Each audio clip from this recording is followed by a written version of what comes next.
नमस्कार, आप सभी का हमारे चैनल जय गुरुदेव उत्तराखंड पर एक बार फिर से हार्दिक स्वागत है। जैसा कि आप सभी जानते हैं, हमारे चैनल के माध्यम से अद्भुत विशेषांकों की श्रृंखलाओं का प्रसारण किया जा रहा है। ऐसे ही एक अद्भुत विशेषांक के साथ आज फिर आपके लिए एक वीडियो लेकर आए हैं। तो आइए बिना देर किए हुए लेकर चलते हैं आपको आज के विशेषांक की ओर।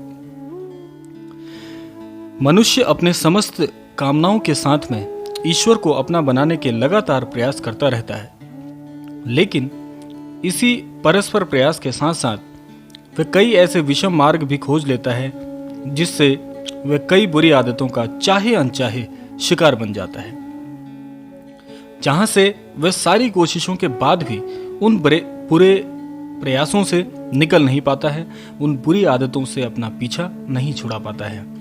अंत में वे अपनी मजबूर स्थिति में ईश्वर को पूर्ववत मार्ग को प्राप्त करने के लिए ईश्वर की ओर गुहार लगाता है ताकि वे इस बुरी आदत से बाहर निकल पाए। वैसे तो संसार में मनुष्य के प्रत्यक्ष व अप्रत्यक्ष कई शत्रु होते हैं। आपने देखा होगा, समाज में कई ऐसे असामाजिक तत्व होते हैं जो कि मनुष्य को कई बुरी घटनाओं के लिए प्रयासरत करवाते हैं और इन बुरी घटनाओं से उसे अवगत भी कराते हैं। तो ऐसे प्रत्यक्ष व अप्रत्यक्ष शत्रुओं से तो हमें सावधान रहना ही चाहिए। लेकिन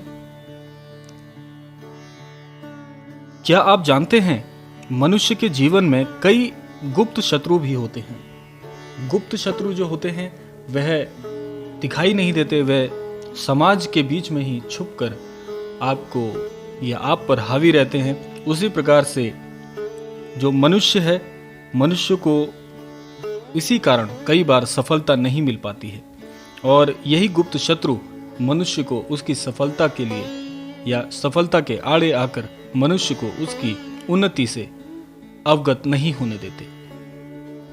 मनुष्य का सबसे बड़ा शत्रु होता है यही जो मैंने आपको बताया कि गुप्त शत्रु जो होता है वह ऐसा एक शत्रु होता है कि वह मनुष्य को सदैव एक पिछड़ेपन का आभास कराता है।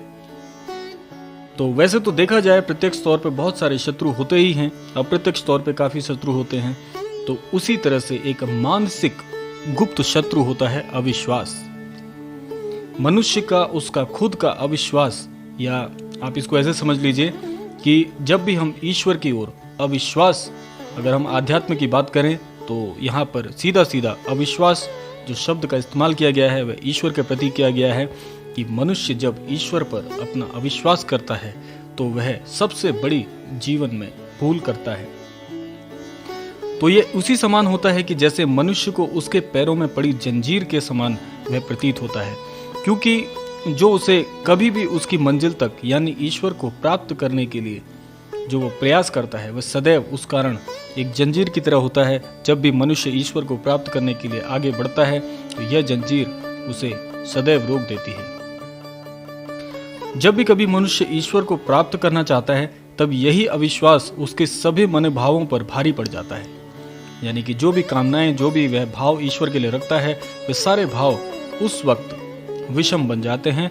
ईश्वर पर वह अविश्वास मनुष्य को बहुत भारी पड़ता है और उसी जो जंजीर मैंने आपको बताई कि अविश्वास की जो जंजीर है वह उसे पीछे खींचकर नास्तिक बना देती है, जो कि सनातन धर्म में, जो हमारे हिंदुत्व में सबसे बड़ा महापाप कहा जाता है। यानी कि नास्तिक वे लोग जो ईश्वर को किसी भी प्रकार से आस्था नहीं रखते हैं। तो महाराज जी इस पर कहते हैं कि जब कभी भी आप ईश्वर को तार्किक तौर पर देखने या समझने का प्रयास करते हैं तो आप गलत मार्ग पर होते हैं।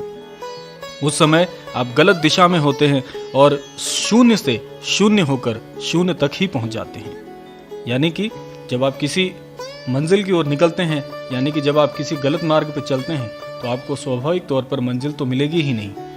आपका वह मार्ग जब गलत होगा तो आप कहीं भी नहीं पहुंच पाएंगे। तो इसीलिए महाराज जी कहते हैं कि आप शून्य से शून्य होकर शून्य तक ही पहुंच जाते हैं। महाराज जी आगे कहते हैं कि ईश्वर को महज प्रेम से प्राप्त किया जा सकता है। यह वह अनुभूति है जो केवल मानसिक तौर पर समझी जा सकती है। यानी कि ईश्वर को आप किसी भी प्रकार से तार्किक तौर पर जब आप अपनी बुद्धि से या किसी भी प्रकार से आप तार्किक अगर व्यवहार करते हैं ईश्वर को प्राप्त करने के लिए, तो सदैव आप गलत ही होंगे। क्योंकि इस प्रकार जब व्यावहारिक तौर पर आधुनिकता के साथ ईश्वर को समझना ऐसा हो जाता है कि जैसे भूसे के ढेर में आप किसी सुई को खोज रहे हैं। इसीलिए सदैव ईश्वर पर आस्था बनाएं, वो प्रेम के भाव से ईश्वर को प्राप्त करने का प्रयास करें। आपको निसंदेह ईश्वर की प्राप्ति होगी, वह आपके जीवन में हर सुख सुविधा आपको अवश्य मिलेगी। तो यह था आज का विशेषांक कि कैसे आप ईश्वर को प्राप्त कर सकते हैं, कैसे अविश्वास आपका शत्रु है, सबसे बड़ा शत्रु है, और हर मनुष्य का यह बहुत बड़ा शत्रु है जब आप ईश्वर के प्रति अविश्वास रखते हैं।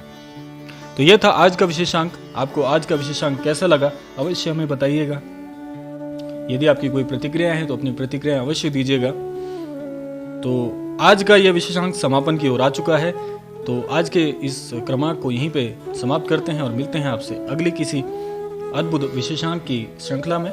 तब तक के लिए जय गुरुदेव, जय श्री राम, जय उत्तराखंड।